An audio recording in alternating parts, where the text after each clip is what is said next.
Have you ever considered that we are living in a unique time, that something world-changing is about to happen, and that it might concern you? If so, you're in the right place. Keep listening, and you'll hear thought-provoking views behind the news that point to a new and better future for all. Many people now sense that humanity is not alone. So consider this. If the Christ or the Buddha walked among us today as modern men, would we recognize them? What would they be saying? And most importantly, would we listen?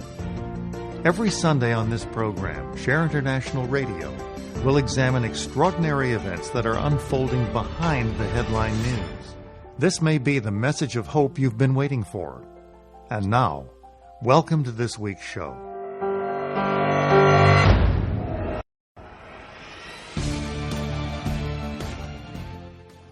Welcome to our listeners around the world. My name is Cielito Pascual. I'm podcasting from Seattle, Washington, where it is raining, as it often does. We just happen to have the wettest winter on record. 2 feet of rainfall. That's 61 centimeters for those of you on the metric schedule. In any case, I want to thank all of our listeners for downloading and sharing our podcast with friends and family. Thank you for your wonderful feedback and suggestions. Please continue to stay in touch with us at our email, info@shareontheairradio.org. That's info@shareontheairradio.org. And you can also message us on Facebook at Share on the Air Radio North America. On last week's show, we discussed creativity and the soul. And today, I'm pleased to delve into science, material science and esoteric science. Joining us today from just up the road in Vancouver, BC, is Gary Dorko. Gary has studied the work of Jiddu Krishnamurti and has studied the esoteric philosophy for the past 35 years. He considers himself to be Joe Canadian, an average guy with a deep curiosity in the development of consciousness and its practical application to daily living in a world in crisis. He's been speaking publicly for many years on the esoteric perspective that explains the extraordinary changes we are seeing in the world today. Gary, welcome to our show. Thank you. Thank you for having me. Gary, you are passionate about connecting the esoteric viewpoint with work that's coming from the iconoclasts, the rebels, so to speak, of the scientific world today. What do you see in that connection that is relevant for our listeners? Well, there's an interesting group of scientists who I think are the leading thinkers in that field or discovering new thought in science. Now, I should say from that, just to clarify, I'm not a scientist, so I'm not coming at this from a point of expertise, but again, a point of curiosity and just what the significance of some of this new scientific thought is and how it could relate to some of the challenges we're facing. And that's one of probably the most important point possibly is some of the people that I may mention in our discussion. They're not only interested in new thought in science and the impasse that they see in scientific materialism, but they're concerned about the world. They're concerned about the direction of the societies that we're living in and the future of humanity. So I'd say that what we have in common is that I'm not a scientist and they are, but we have a very much a concern for the future of humanity and this planet. And they're proposing that some of the changes in thought that they're bringing forward may also relate to some of the solutions we may find going forward, both in all fields of human relationship. And I want to point out the value of being a layperson. I know so much of the audience of Share on the Air Radio are as curious and spending a lot of time exploring what is happening in the world. And we need our scientists, but the changes will come from ordinary people, which is often why we have ordinary people on this show expressing their concerns and pointing to solutions. So I appreciate that you're coming from a place of more freedom, really, because there's a lot of constraints when you have a lot of letters behind your name sometimes. So let's talk about esotericism, science, or science and spirituality. Oftentimes we think of them as separate realms. But the esotericist says we can't have one without the other. We can't have science without spirituality. We cannot have spirituality without science. Why do you think that's so? Well, part of the esoteric field is it says all, and science is coming to a place of seeing that too, that all is energy. And so you can't separate materialism or the dense physical matter apart from that energy field that in which it has its being and its life source. And you can dissect an animal and look at a specific part and find out some interesting things about it, but you can't then put that animal back together and make it alive. There's something else that it lives within a field of life. So science has to come back into being the science of life and not just the science of the reductionist, materialistic viewpoint that you keep reducing things and look at it in its smallest form and you discover what life is all about. There is a larger aspect to it. And there's an interesting statement, it's purported to be made by Einstein, is that you can't solve problems at the level in which they have been created. So if you look at the problems confronting us in society, they're happening at a very real material level. They're happening politically, socially, economically, environmentally. And how are we going to resolve those problems? We have to bring in a different perspective, and at all levels, including science. And we probably each of us had that kind of experience where you're trying to resolve a problem and you're so ensconced in it, you're so tied into it. You go for a walk, you take a break, or you say you're going to sleep on it, and new ideas come in, new energy comes in, a new perspective comes in, and sometimes a new solution comes in. So that is part of what we need at this point too. And it's not a question of just throwing out the baby with the bathwater. We don't throw out all material science. Science has its realm in the material form, but there's other aspects to it. It's like technology won't save us, nor will it destroy us. We're the ones who act on technology and use it for good or for harm. So we'll definitely use the material technological science, to clean plastic out of the oceans and to do all kinds of marvelous things. But that alone won't resolve the crisis that we face today in every aspect of our society. And you mentioned relationship. It is a transformation not just in science, but in our relationship with each other, our relationship to how we view other forms of life on this planet. The environment is certainly a tremendous concern, which is why I mentioned the rainfall at the opening here. And you're not far away from me, and you are seeing the same things on the Cascade Mountains as I'm seeing. There's much less this past summer. We saw much less snow, almost no snow in the mountains. So there's much to be concerned about. And it does sound like a major endeavor to bring all these different strands of thought together so that we can restore the planet. What do you think challenges the scientists most about breaking from the status quo of what's prevailing in science? And why do you think certain scientists, that we'll talk about them, why do you think they're speaking out today? Well, first and foremost, I think they're speaking out because of the dangers we face. I think they have a great concern for the future of humanity. So they are speaking out in that regard. And why it's so difficult, I think it's not just in the field of science, but any new thinker will face the challenge of the status quo. We seem to get very familiar with a level of thought or a way of life, and we're not very good at breaking free of that. And so we need pioneers in whatever field of endeavor to break that ice.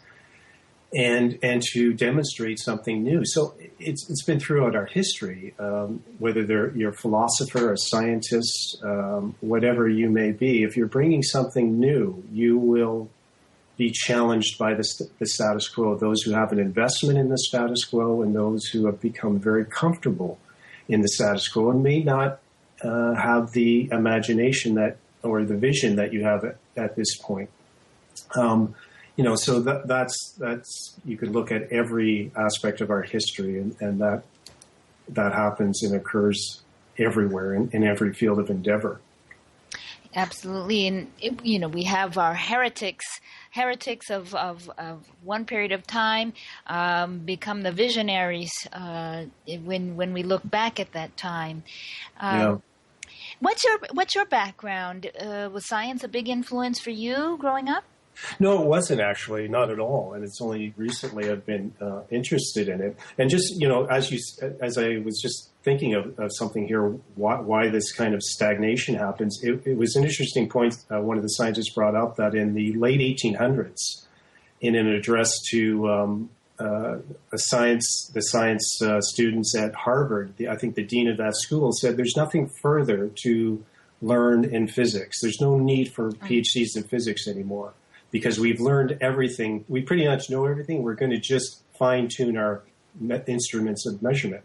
That was, a few years before we had Einstein, Max Planck, Niels Bohr, and some of the most revolutionary steps forward in physics, in quantum physics. So that shows you we shouldn't listen to those who say, don't listen to these people, or we know everything. There's always something more to know right around the corner. Oh, a whole universe to know. We are coming to our break. We are with Gary Dorko. We're talking about science, spirituality, and humanity on the verge of breakthrough. Stay with us. We're going to talk about these scientists. A conscious lifestyle for a mindful life. OMTimes Radio. IOM FM.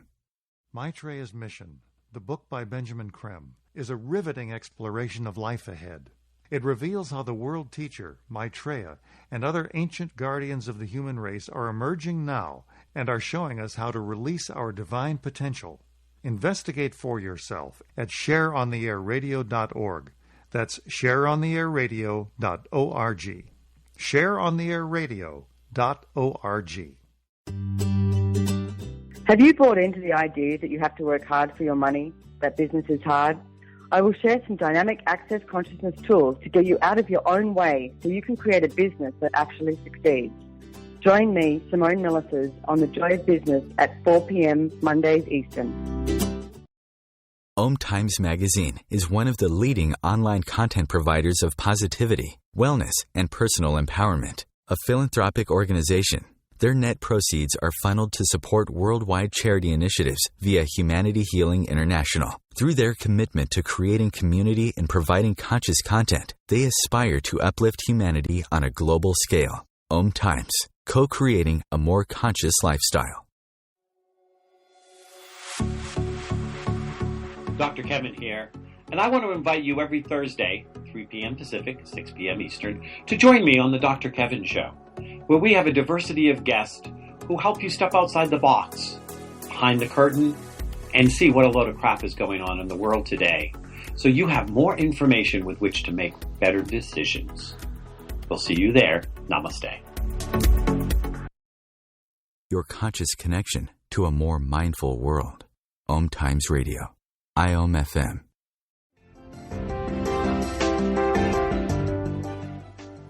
You're listening to Share on the Air Radio North America. We're with Gary Dorko talking about science, material science, and esoteric science, and how the two will converge to help us release our divine potential. Gary, let's start talking about those scientists that you're paying attention to. What are some of the important ones our listeners can look up and start to study? Yeah, there's a few that I've been looking at recently, and this would certainly not be the entirety of the list of new thinkers out there, but Bruce Lipton, biologist Bruce Lipton is one of them. Amit Goswami, he's a theoretical physicist. He's retired now, but he taught at Oregon State University for 32 years. Rupert Sheldrake is another biologist, a fairly well-known biologist. Those are some of the three that I've been really looking at recently because they have some very interesting things to say. And they do have many books published about not just science, but one of the gifts these fellows offer is they bring their enormous knowledge, and they're all leading thinkers in their fields, PhDs, but they bring that enormous life of study and experiment into the everyday language for people like me to understand, discern, and take it in and see its relevance. I think that's just a tremendous service that they're offering.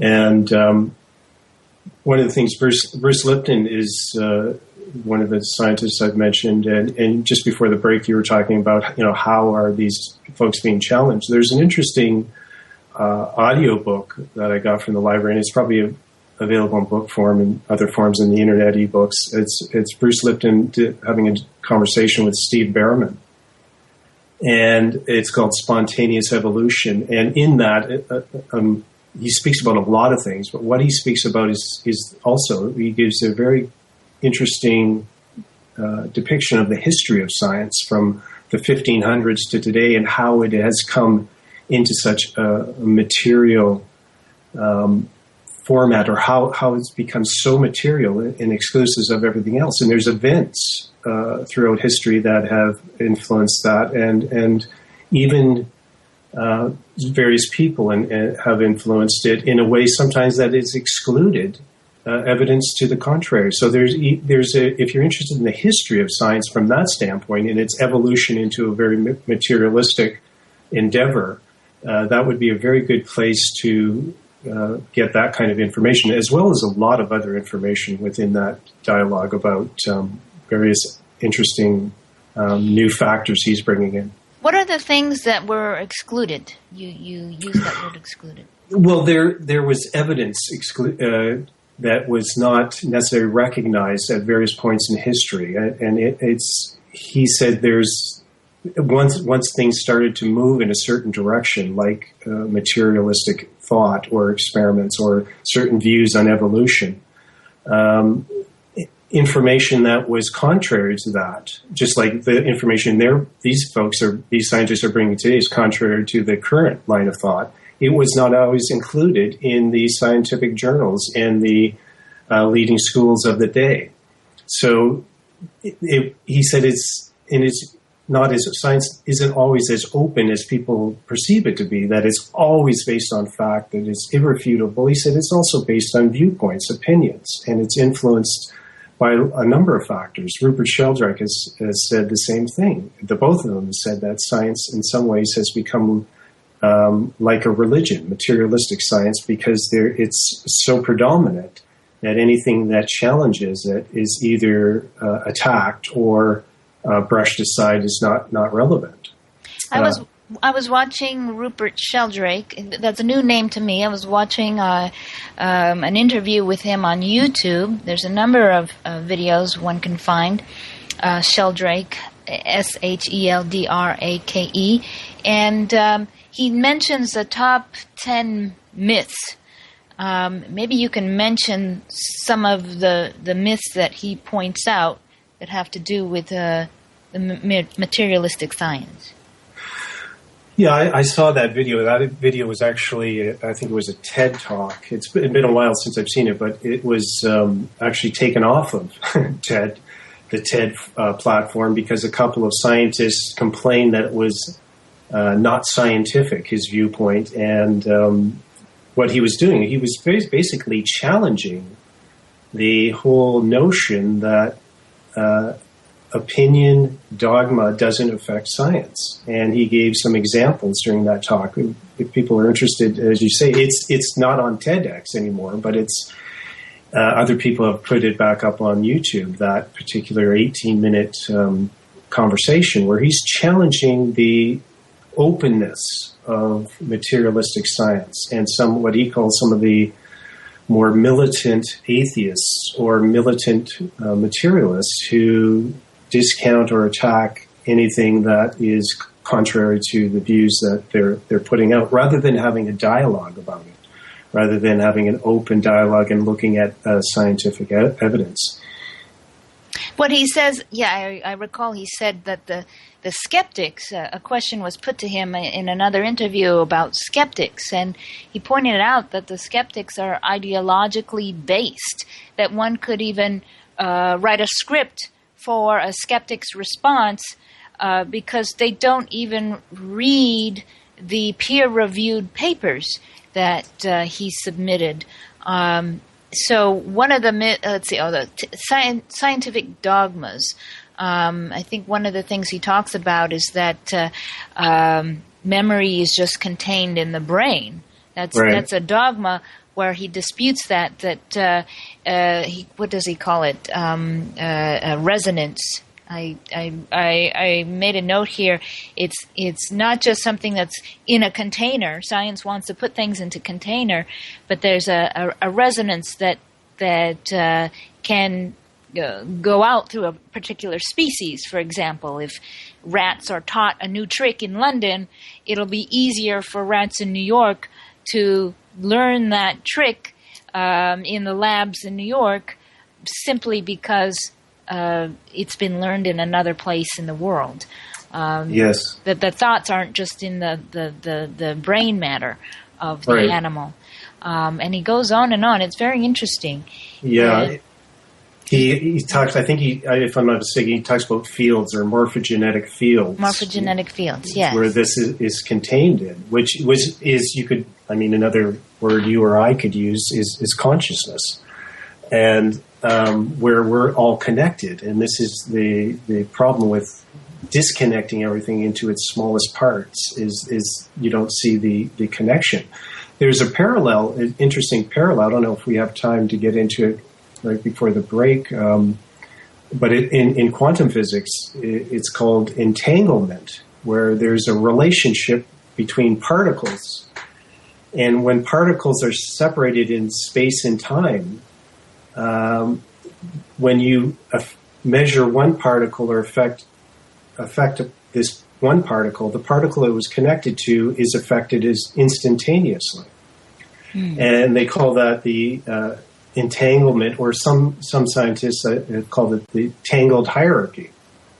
So that's an interesting phenomenon in relation to what Rupert Sheldrake is, and you're bringing out regarded to change in different species. Well, particles have had that ability to change, and Einstein, I think he called it spooky action at a distance. It's very mysterious. They don't know how that happens. When you separate two particles and change one particle, the other particle immediately changes as well. And it changes not in time and space. It's not measured through what Einstein's theory is, that all particles move based on the speed of light. It's an instantaneous thing. So it defies that one law, but it also, how is it that when they're separated, a change to one particle changes the other particle that is and it could be at an enormous distance. Distance didn't have any relevance to it. I can't imagine how scientists figured that one out and measure that and quantify it.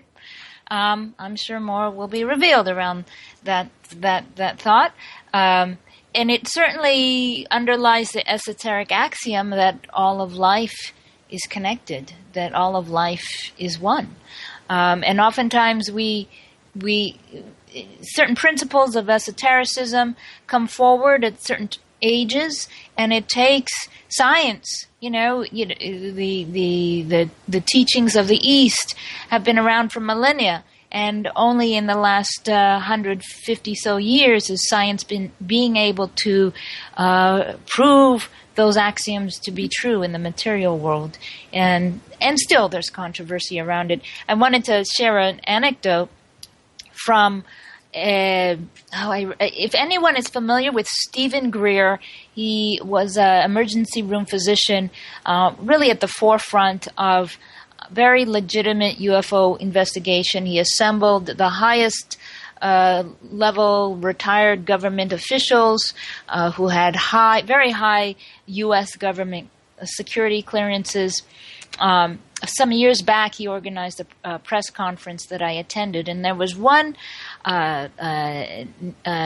pilot, a very high-ranking pilot, who was part of a crew of an aircraft flying, I believe, from Nova Scotia to the U.S. And as it was a many hours flight, at a certain point, a massive UFO started flying alongside the craft. And there were 24 people on the plane. They all rushed to the windows to look at this UFO, except for one man who was sitting on the opposite side of the plane. He was not getting up. And this pilot asked him, "Doctor, aren't you interested to see what's going on?" The psychiatrist said, "I don't believe in those things. I'm not going to look." So he literally just chose not to look because he didn't believe in it. So that seems to fly in the face of science being curious. So I'm sure there are many, many episodes of that going on where what's in front of people's eyes are denied. But fortunately, we have thinkers like Bruce Lipton and Amit Goswami and Rupert Sheldrake and many more who are pointing out what is happening in the world. After the break, we're going to talk more about the esoteric side of science and the information coming forward about the emergence of Maitreya and the Masters of Wisdom with Gary Dorko in Vancouver. I'm Cielito in Seattle. Join us after the break.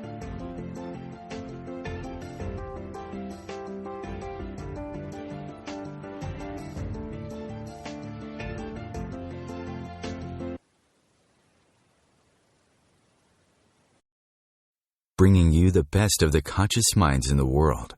OMTimes Radio, your conscious lifestyle on steroids. Want to help humanity and the planet? Transmission meditation is a simple but powerful way for you and 2 or more friends to do just that and dramatically accelerate your own spiritual growth. You can read the book on transmission meditation free online. Visit shareontheairradio.org for details. That's shareontheairradio.org. Shareontheairradio.org. Come heal yourself. What is healing? Healing is nothing but connecting with your all-knowing higher self that already has solutions to all your problems and is always there to guide you. Through this show, we help you to connect with that you are and tap into that innate potential you have to transform your life and fly high.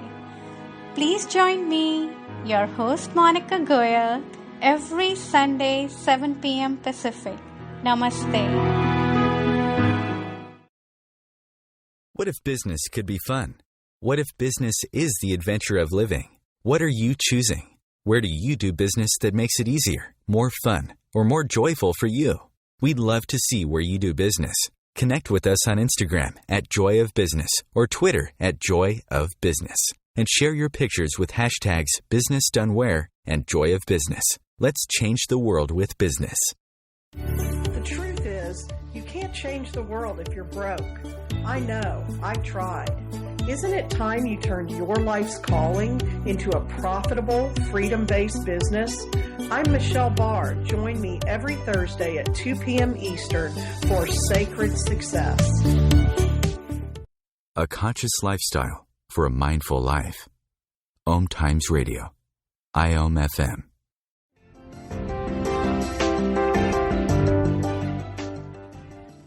Welcome back to Share on the Air Radio. Please send us your questions, your comments, your feedback to info@shareontheairradio.org.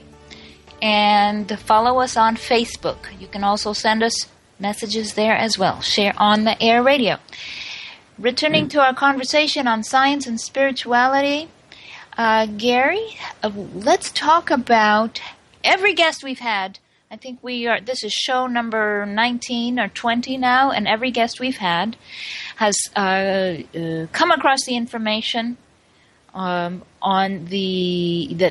been published by esoteric author Benjamin Creme on an extraordinary event happening as we speak, and that is the emergence of a great teacher for all of humanity, variously recognized as the Christ, the Buddha, the Messiah, the Krishna. Benjamin Creme has said for 30 plus years that that great teacher is already in the world, accompanied by a group called the Masters of Wisdom. And if our listeners check out our archives on OMTimes Radio, you get to hear so many different people from many different backgrounds talking about this body of information and why it resonates for them. Last week we had artist Gina Blickenstaff. We've had an ordained Protestant minister. We've had many different, very interesting people. So do check out our archives. Gary, you call yourself Joe Canadian. And when did you, in your exploration of many different kinds of information, when did you come across the information of Benjamin Creme? It was probably about 16, 17 years ago. A friend gave me a book, Maitreya's Mission, Volume 2. I had studied Krishnamurti's work for many years, and if people are familiar with Krishnamurti, in his early days he was part of the Theosophical Society, and the biographies that were written about him and that he approved, he asked one of his associates to write biographies about his early days, his days after the Theosophical Society. So there's a few volumes, but they speak about the Lord Maitreya, because Krishnamurti was being groomed by the Theosophical Society to be overshadowed, or to be like Jesus 2,000 years ago, to be the vehicle for the coming of the world teacher. And in 1927, he disbanded that aspect of the Theosophical Society, and he moved on to just be the great teacher that he was. So I was familiar with the name Maitreya, and so someone offered me the book and said, "You've heard this name Maitreya? You might be interested in what this fellow's got to say about it." So that's where I first came across the particular information from Benjamin Creme. It's distinct from Krishnamurti. Krishnamurti talked a lot about not following another person. Right. And Benjamin Creme talks about the emergence of this world teacher and the Masters of Wisdom, so it sounds like we're talking about following a leader. Right. How did you reconcile the information in your mind? Well, it was definitely a process. I mean, when I started reading Benjamin Creme's book, there were things in there, you could say, I being a Krishnamurti devotee, I mean, none of us consider ourselves devotees, particularly if you read Krishnamurti, or scientific devotees. Everyone relates to what they read and feel a kinship to. So I definitely had some initial reactions to some of the information, but there was so much of it that was practical and down to earth and resonated with much of what I was experiencing, and also twigged my curiosity of possibility. So it was definitely a process. As far as Krishnamurti, there's a lot of people who may come across this Benjamin Creme's work and say, well, no, Krishnamurti was saying there are no masters. He never actually said that. What he said in public is, never mind, what do you feel? What do you think? What's your experience? His main focus was for people to get in touch with what was going on in their life and to not be theoretical. But in his, again, if you read his private, the biographies, there's times where he does when his close associates are speaking about the masters, he doesn't say they don't exist. In fact, he sometimes has he doesn't speak about it a lot, about his experiences, but there are indications that he was having different experiences that he felt were more private and not really related to his body of work. And in fact, in Maitreya's Teachings, a book that Share International released, and some of the information is given out by Maitreya or by a group of disciples around Maitreya that gave that information to Share International. He was called the perfect disciple. So he was doing his job, and his job was to, get people to understand themselves and their relationship with each other and consciousness. And Benjamin Creme, in a sense, is doing his job. So I don't see, there was some time to reconcile, but I think there's so much overlap and interconnection between the two that I, in a sense, was able to resolve it. Perhaps some people aren't. I'm sure there are people who aren't. Mm-hmm, mm-hmm. And I'm sure for our Krishnamurti readers out there, if you haven't, if you're not familiar with Benjamin Creme, much of his work is available online in electronic form, available in hard copy. So you're welcome to look up Benjamin Creme, C-R-E-M-E. And I will quote something interesting, getting back to our topic of science, from his first book, The Reappearance of the Christ and the Masters of Wisdom. This was published in 1980. And so a wide-ranging book. It touches on so many topics of the day. And even though it was published in 1980, you can open it up today.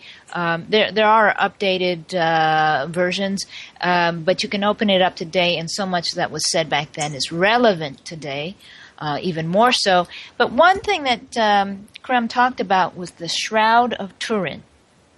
There's a lot of controversy around that over the years.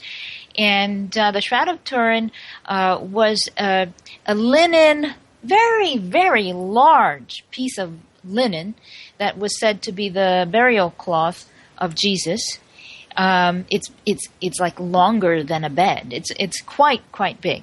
You can see it online. And in his book, Creme describes there's an image. There's an image on the Shroud of Turin that scientists have been analyzing for decades, really, and it is kind of a shadowy figure of a male body. It's life size, and so many believe that the image, which is a photographic reverse image, was actually created at the moment of resurrection. So this is what Benjamin Creme says in his book. Quote, "The high spiritual downflow from the Christ into the body of the disciple Jesus caused the ionization effect and produced the negative on the shroud. And in this way, it is, as it were, scorched onto the shroud, but only on the surface. It is exact in a way that no photograph could be, and it appeared whether the shroud touched the body or not. It was an ionization of all aspects of the body with the wounds and the blood and everything else." Now, 8 years later, scientists used carbon-14 dating. It was in the news quite a bit. There was quite a process, and after some dramatic months, these scientists declared the shroud a forgery. Now, people thought that the issue was put to rest at that point, but in 2012, scientists from Italy spent 5 years, that's a considerable amount of time and money and resources, trying to reproduce the shroud's image using short and intense bursts of ultraviolet radiation. So I'll just quote from the lead the lead researcher. His name is Paolo Di Lazzaro. He said, "We have shown that the most advanced technology available today is unable to replicate all the characteristics of the shroud image. As a consequence, we may argue it appears unlikely a forger may have done this image with technologies available in the Middle Ages or earlier. The probability the shroud is a medieval fake is really low.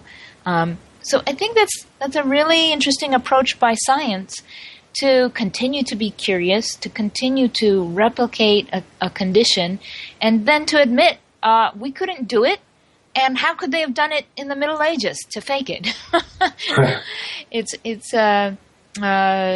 It doesn't sound like a practical science. Why would this be a practical endeavor? It's handling something from eons ago. What would you see as something? What would you see out of this continued research that would be applicable and relevant to today? You mean in the particular research relative to the shroud? Yes. Well, I've read various reports too on carbon testing and whatnot. I think what it does is demonstrate, again, different opinions that scientists have using different experiments and getting different results. And part of it is whether there's the open-mindedness to get the results that you're not looking for. And I think that's part of the thing that Rupert Sheldrake speaks about in science that he has felt is really limited, is there isn't as wide open a reception. And even when experiments are being set up, sometimes they're set up to moving in a certain direction because, in other words, you're looking for the result that you want by setting up the experiment in a particular way. So, for me, not being a scientist and not knowing a great deal about carbon testing and things, I would say just the openness to look at some of these situations and the same thing with UFOs and to look at that with an open mind, because there's people, very credible people throughout the world who've had experiences with unidentified flying objects, as you've mentioned, some military personnel who says this technology is far surpasses anything we have, and it's impossible for it to be created in the scientific world that we now know. So it's a question of just simply being open to it. I think that's definitely more scientific than limiting what we know. So we will come back after the break, continue our conversation with Gary Dorko on science, spirituality, and humanity on the verge of breakthrough. Stay with us.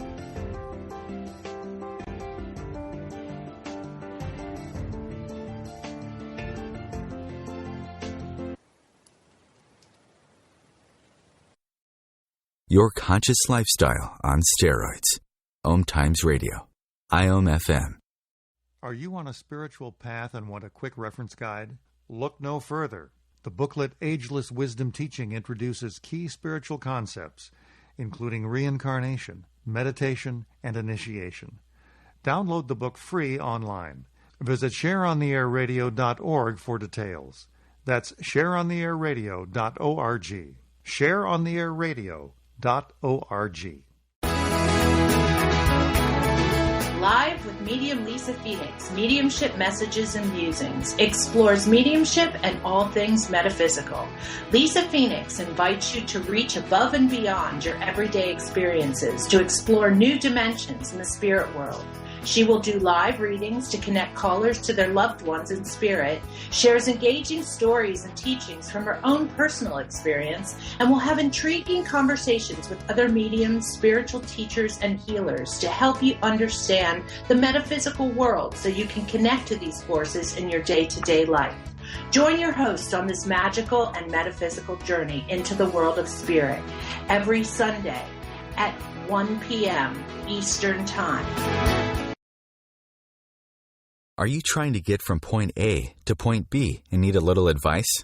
Connect with the counselors at OMTimes Advisors. Whether you're looking for a life coach or a spiritual intuitive, the advisors participating at advisors.omtimes.com were carefully chosen based on their gifts, skills, and professionalism. OMTimes Advisors, connecting you with the best advisors in the business. Have you bought into the idea that you have to work hard for your money, that business is hard? I will share some dynamic access consciousness tools to get you out of your own way so you can create a business that actually succeeds. Join me, Simone Millisers, on The Joy of Business at 4 p.m. Mondays Eastern. Your conscious connection to a more mindful world. OMTimes Radio. IOM FM.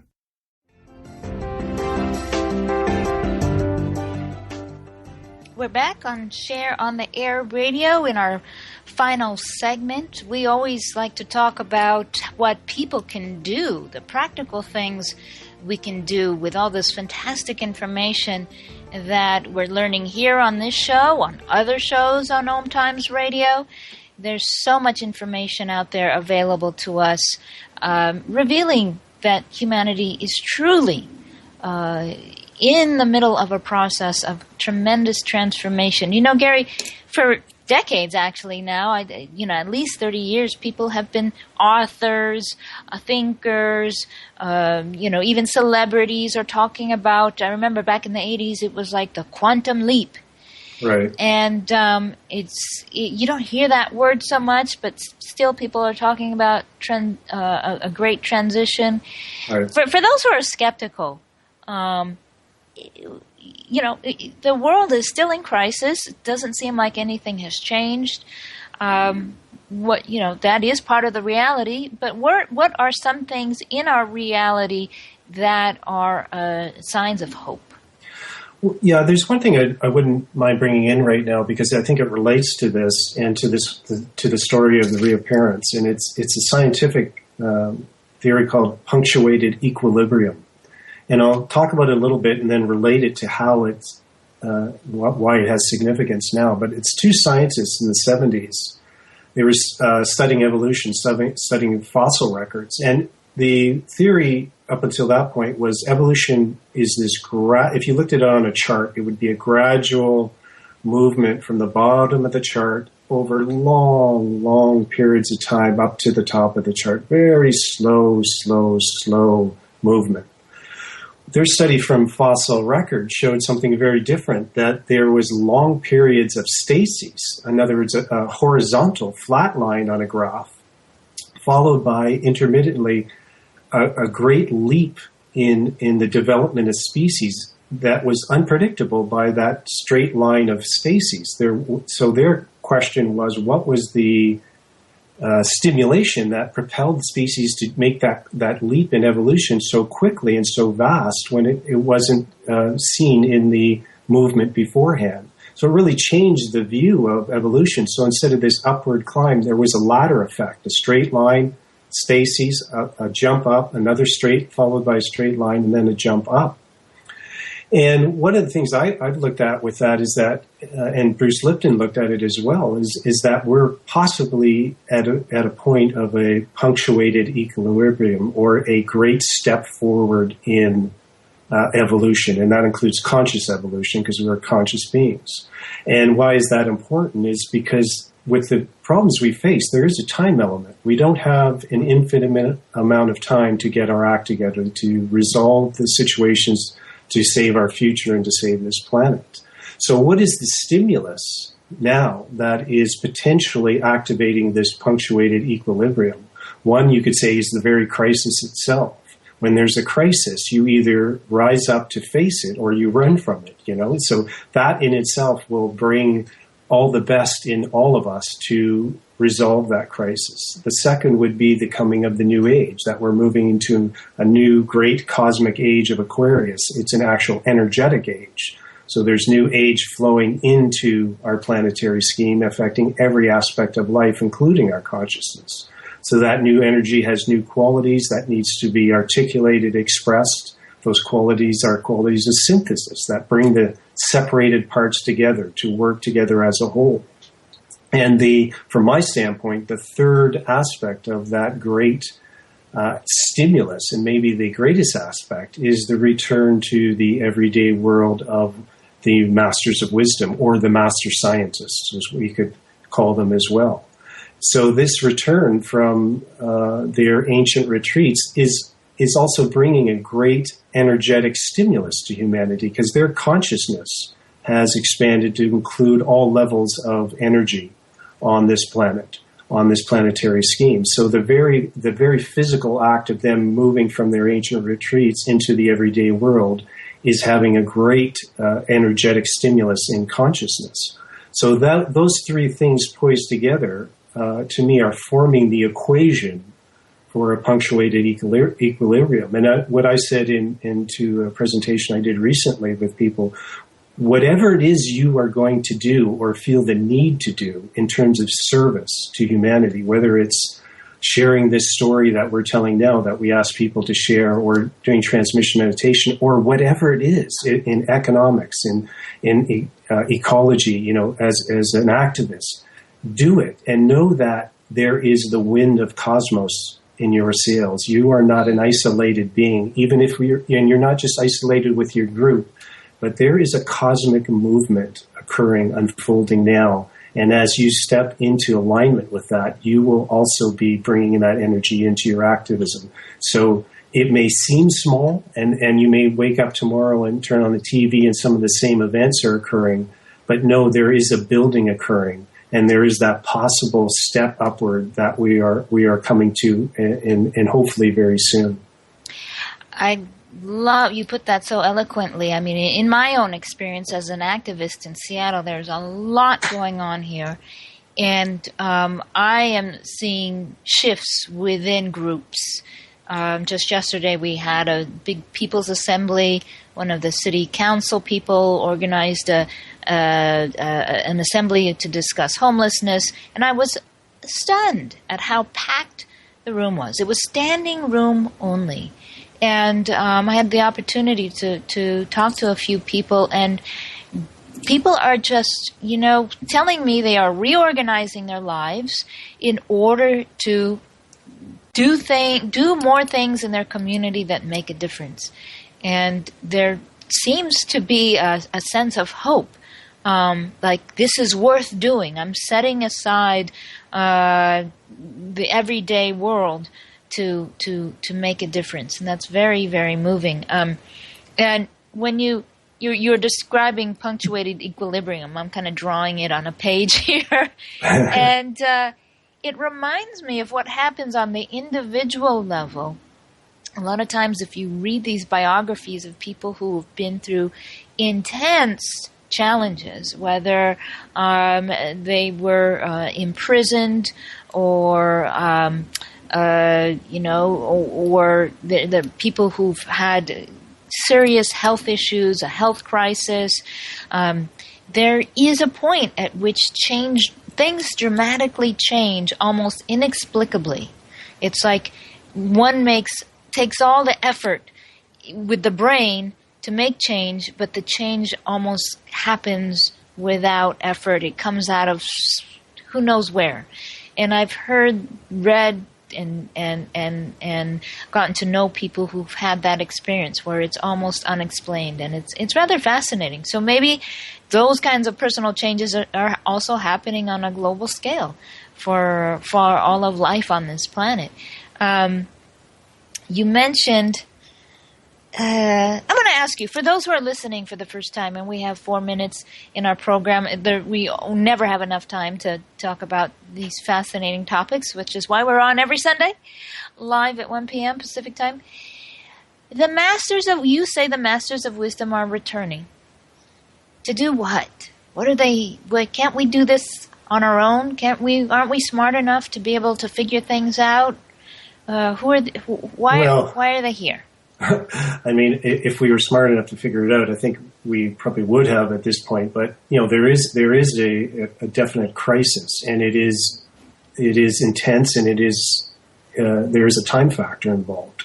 So their return relates to that the continued evolution of humanity and this planet and all species is at risk.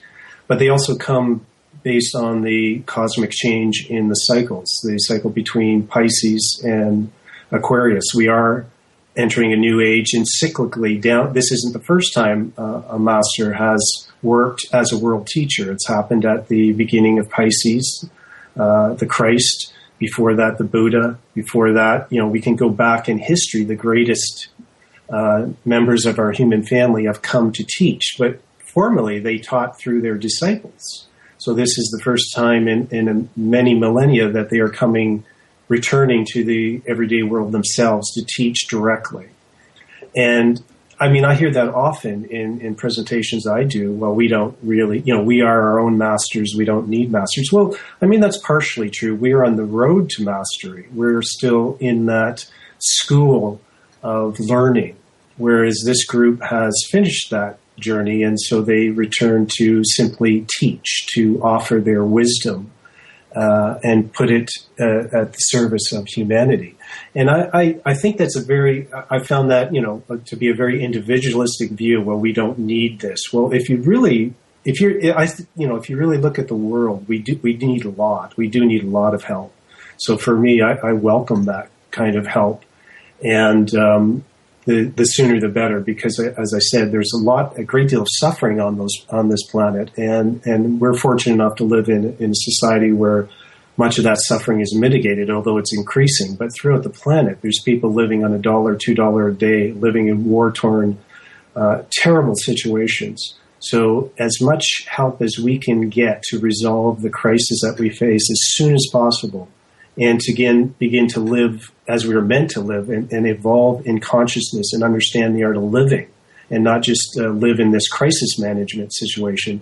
I think that's the basis, and that's the basis to me of why the masters are ultimately returning, is to teach the higher way of life, the art of living, not just crisis resolution. That's the short-term goal they have because it's so immediate, but the long-term goal is to teach us all how to be masters. That's a beautiful sum up of a very extraordinary story.